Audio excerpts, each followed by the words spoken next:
আজ রাতে মাদ্রাসায় অদ্ভুত শব্দ শুনেছি। আমিও শুনেছি, মনে হচ্ছিল কেউ কুরআন পড়ছে। বাচ্চারা, রাতে একা কোথাও যেও না। হুজুর, সত্যি কি কেউ ছিল সেখানে? চলো আজ রাতে রহস্যটা খুঁজে বের করি।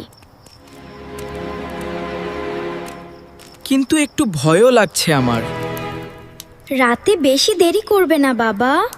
জি আম্মু, দ্রুত ফিরে আসব। দেখো পুরো জায়গাটা কেমন অন্ধকার। হ্যাঁ, শুধু ওই ঘরটায় হালকা আলো দেখা যাচ্ছে।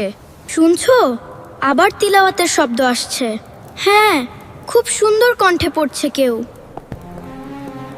দরজাটা তো ভেতর থেকে বন্ধ। হ্যাঁ, তাহলে ভিতরে কে আছে?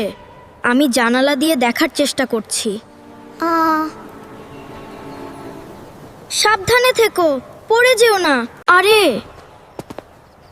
ভিতরে শুধু একটা কুরআন রাখা আছে, কিন্তু শব্দটা তাহলে কোথা থেকে আসছে? মনে হচ্ছে ওপরে কেউ হাঁটছে। চলো ছাদে গিয়ে দেখি। পরবর্তী রহস্য জানতে এখনই সাবস্ক্রাইব করুন। আর কমেন্টে লিখুন নেক্সট।